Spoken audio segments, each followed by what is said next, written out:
One life changed eternity. Welcome to Justice and Glory. Together. Here is something almost no one notices about the story of the resurrection. The earliest written account we possess does not name a single one of the women who went to the tomb. It comes not from a gospel, but from a letter Paul wrote to a church in Corinth, and most historians date the memorized formula buried inside it to within a few years of the crucifixion, older than any of the four Gospels. It reads like something already worn smooth by repetition. He appeared to Cephas, then to the 12, then to more than 500 at once, then to James, then to all the apostles. And last of all, Paul says, to me. Not one woman appears in the whole list. And yet when you open the four Gospels, every one of them begins the resurrection with women. There's a second strange thing, harder still to explain. The earliest of those four Gospels, the Gospel of Mark, ends before the risen Jesus appears to anyone at all. In the oldest and most reliable Greek manuscripts we have, Mark simply stops. A group of women reach an empty tomb. A young man in white tells them he has risen, and they run away trembling and say nothing to anyone because they were afraid. That is the last line. No appearance, no reunion, only fear and silence and an open grave. So we are left with a puzzle that has almost nothing to do with whether something happened and almost everything to do with how it was remembered. Four Gospels, plus Paul, plus the book of Acts. They name different witnesses. They set the appearances in different places. They put the events in a different order. Most retellings try to force all of it into one smooth, unbroken timeline. Tonight we will do something more honest and, in the end, more moving. We will let each writer speak in his own voice and ask a better question than the one people usually ask. Not just what happened on that first morning, but what each of these writers was trying to show us. Because underneath every one of these encounters, three things keep returning: recognition, witness, and mission. Hold those three words. We will come back to them. Jerusalem, Passover week around 30 AD. To understand what these appearances meant, you have to feel the weight of the days before them. A Galilean teacher had been arrested, tried, and nailed to a Roman cross. The death, Rome reserved for rebels and slaves. His followers had scattered. One of them had denied even knowing him 3 times, beside a fire in a courtyard. Now they were behind locked doors, waiting for the same knock that had come for their teacher. And here is a piece of that world we tend to forget. When a first-century Jew heard the word resurrection, he did not picture what most modern listeners picture: one man stepping out of a grave in the middle of history while everyone else stayed dead. In the common Jewish hope of that time, resurrection happened to everyone, all at once, at the end of the age when God finally set the world right. It was public, collective, and final. No one expected it to come to a single person, on an ordinary spring morning, in the middle of ordinary time. So when the followers of Jesus began to say that it had, they were not reaching for a comfortable idea. They were saying something that fit none of the categories they already had. That is why the first reaction in almost every account is not joy. It is confusion, fear, disbelief, and it begins with the women. The garden tomb, the first day of the week before dawn. Read the 4 accounts side by side and the differences appear at once. Mark names 3 women: Mary Magdalene, Mary the mother of James, and Salome. Matthew names 2 and adds an earthquake and a single radiant angel who rolls the stone back and sits on it. Luke does not count them at first, speaking only of the women who had come with Jesus from Galilee, and later names Mary Magdalene, Joanna, and Mary the mother of James among them. Luke describes 2 men in dazzling clothes. John narrows the lens almost to a single face. In his account, Mary Magdalene comes to the tomb alone, in the dark, sees the stone removed, and runs. 1 angel or 2. 2 women or 3 or more. If you were building a legend and wanted it airtight, you would smooth every one of these details until they matched. The Gospel writers did not. And this brings us to something a first-century reader would have noticed instantly, something we miss completely. Back to the beginning. the question we started with. So, return to the puzzle we opened with. Why do the accounts differ so much? Different witnesses, different regions, different order. Here is what emerges when you stop trying to force them into one line and start listening to each voice. Every one of these writers is doing something. Matthew is drawing the disciples back to Galilee, back to where it all started, in order to send them out to the nations from there. Luke is anchoring everything in Jerusalem, the city from which, in his second book, the whole movement will spread to the ends of the earth. John slows almost to a stop and lingers on single faces. Mary in the garden, Thomas and his wounds, Peter by the fire, because for John the resurrection is intensely personal, one encounter at a time. And Paul strips it down to a bare ancient list of witnesses, because he is making a case, and he wants names. They are not 4 failed attempts at the same police report. They are 4 writers, pointing at one event from 4 positions, each showing you something the others do not. And laid side by side, the surface differences reveal a unity underneath, running through every account. Recognition always comes as a gift. Not one person in these stories reasons their way to the risen Jesus. Mary needs her name. The Emmaus too need the bread. The fishermen need the impossible catch. Every time, he is present before he is recognized, and recognition arrives from the outside, like something given rather than achieved. Witness always begins with the overlooked. The first witnesses are women in a world that would not have believed them. The restored leader is the man who had denied him. The message is entrusted again and again to exactly the people a careful storyteller would have left out. And mission always follows. There is not one appearance in any of these accounts that ends with the person simply comforted and sent home. Every encounter turns outward. Go and tell, feed my sheep, receive the Spirit, make disciples. The risen Jesus in every account appears and then sends. The stone, the silence, the morning after.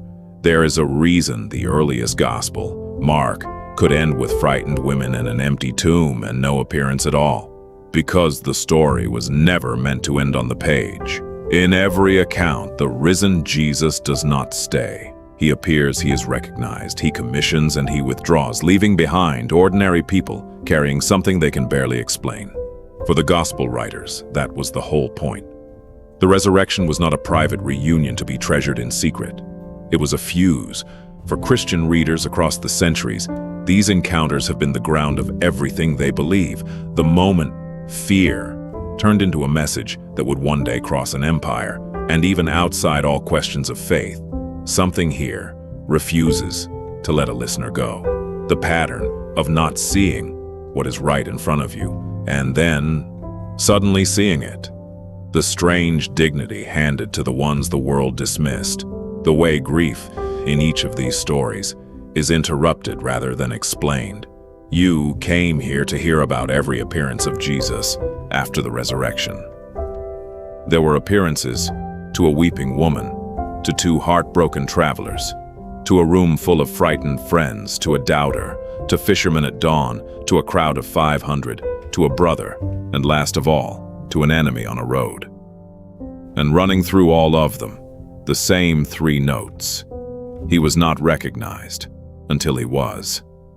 The witnesses were the ones no one would have chosen, and no one who saw him was allowed to keep it to himself. If this is the kind of question you want to sit inside a little longer, stay with us. There is a great deal more hidden in the pages that most people read far too quickly. Then Jesus says something that reaches out past that room and lands quietly on everyone who would ever hear this story. Because you have seen me, you have believed.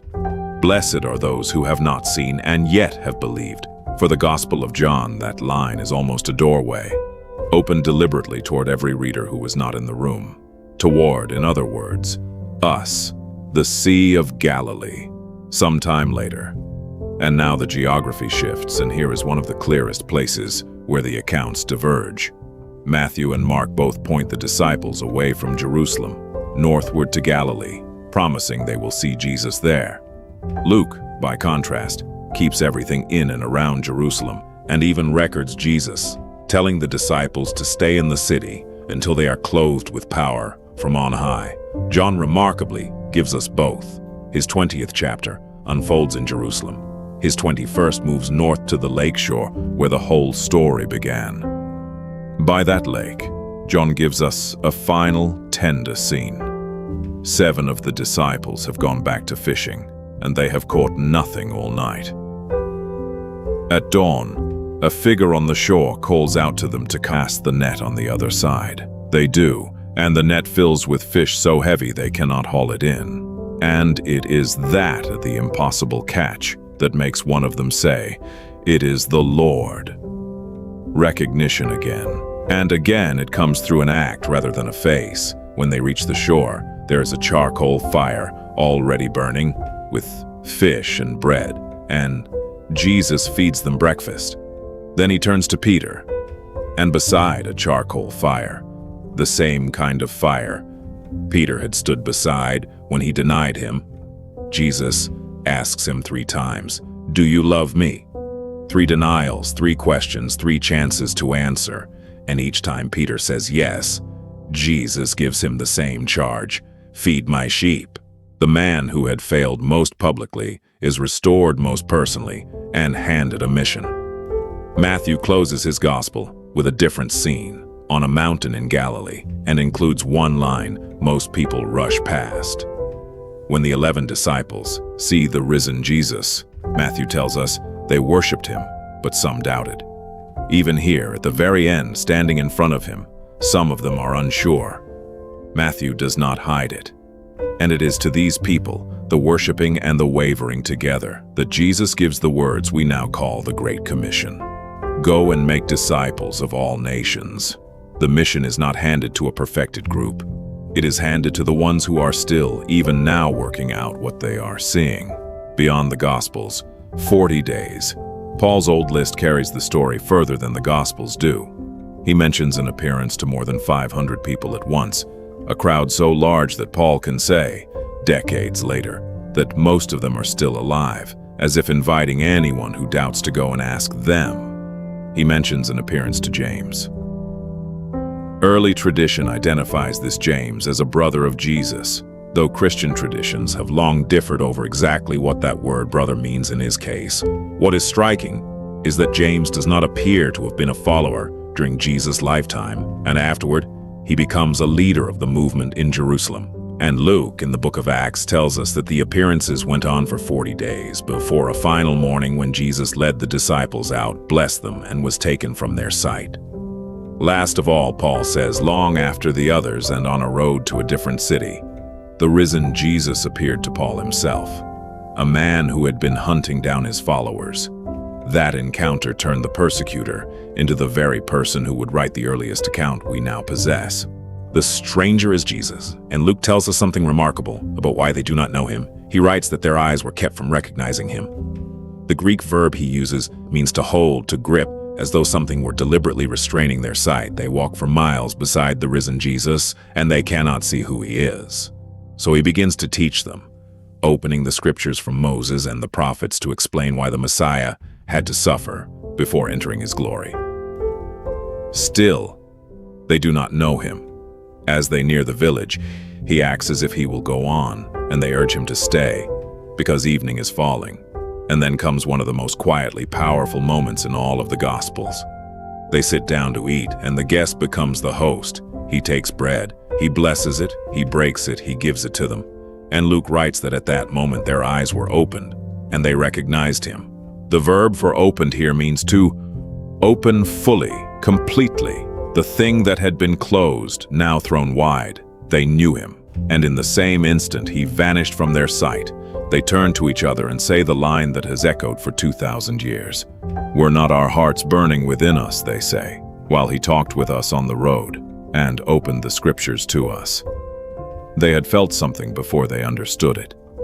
And they get up that very hour in the dark and walk all 7 miles back to Jerusalem to tell the others. For Luke, the pattern is now unmistakable. He was with them the whole time. He taught them the whole time. But they did not know him until the bread was broken.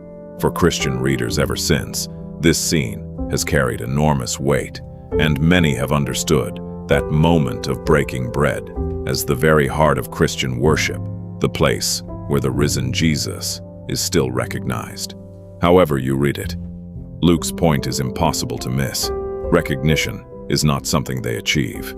It is something they are given. A locked room in Jerusalem. That evening, the two from Emmaus arrive, breathless, and the disciples are already buzzing with Peter's news.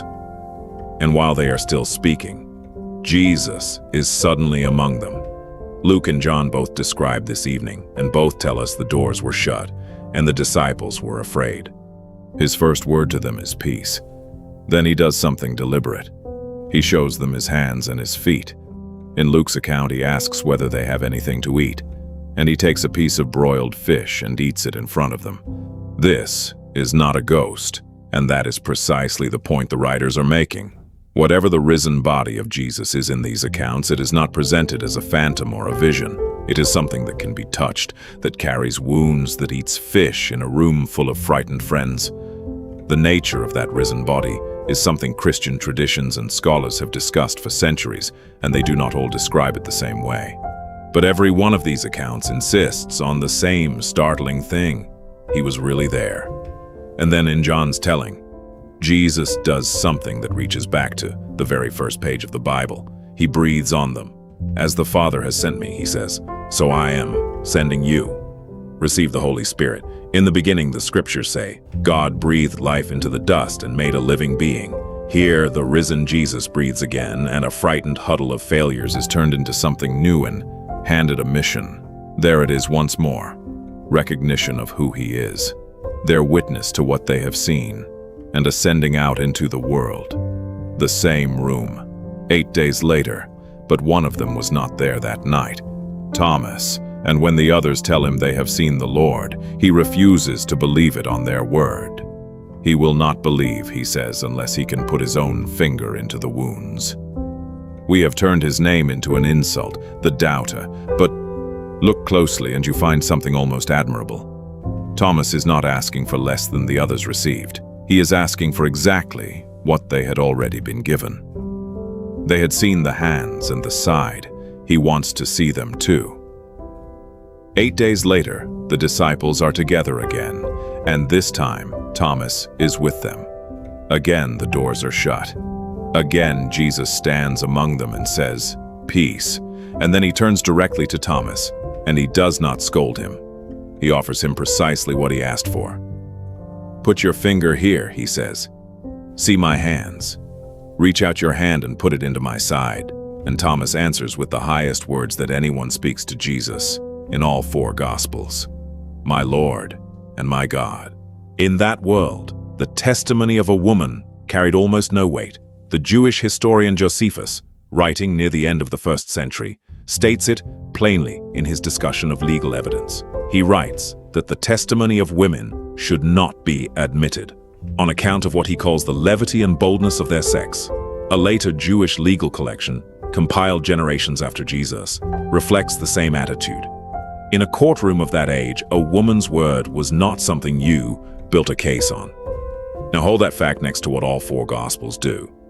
Every one of them makes women the first witnesses of the empty tomb, and in 2 of them, women are the first to see the risen Jesus at all.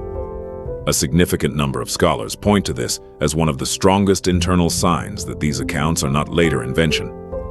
Their reasoning is simple. If you were fabricating a story in the 1st century and you wanted it believed, women are the last witnesses you would choose. Some think this is exactly why Paul's older list leaves the women out, because Paul was making a case to a skeptical Greek and Roman world, and he named the witnesses that world would count.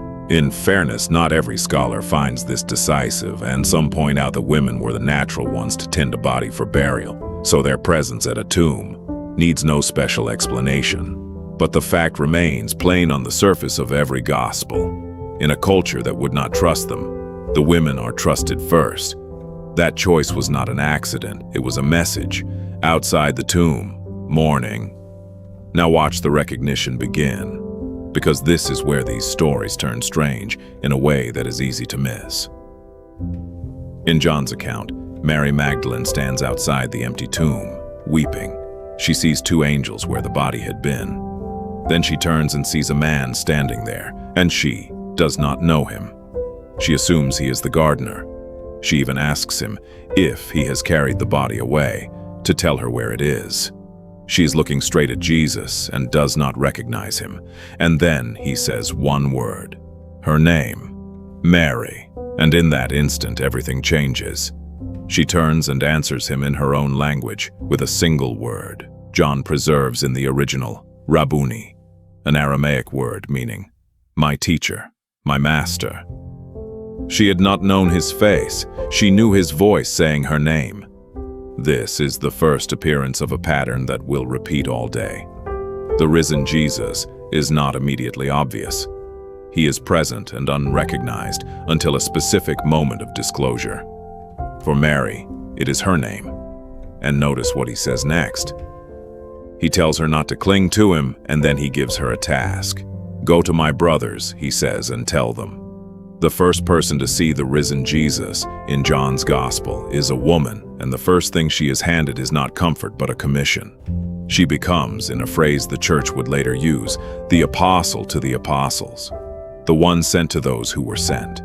Recognition, witness, mission, all three in a single encounter outside a tomb at dawn, somewhere in Jerusalem, that same day. There is one appearance that no gospel actually describes, and its silence is loud. Both Luke and Paul record that Jesus appeared to Peter, alone. Luke gives us only the disciples' stunned announcement when the others return, that the Lord has risen and has appeared to Simon. Paul places this same appearance to Cephas first in his ancient list, but neither of them tells us what was said. Think about who Peter was at that moment. This was the man who had promised to die beside Jesus and had instead denied him 3 times before a rooster crowed. Whatever passed between them in that private meeting, the Gospels leave behind a closed door. We are told only that it happened and that afterward Peter was still standing among the disciples, not cast out. Some silences say more than speeches. The road to Emmaus. Late that afternoon. Now comes the longest and most detailed of all the resurrection stories, and it is built entirely around the theme of not recognizing him. Luke tells us that 2 disciples were walking that same afternoon to a village called Emmaus, about 7 miles from Jerusalem. They were talking about everything that had happened, and they were heartbroken. A stranger falls into step beside them and asks what they are discussing. They stop, their faces downcast, and one of them, a man named Cleopas, is almost incredulous. Are you the only visitor to Jerusalem? He asks, who does not know what has happened these last few days.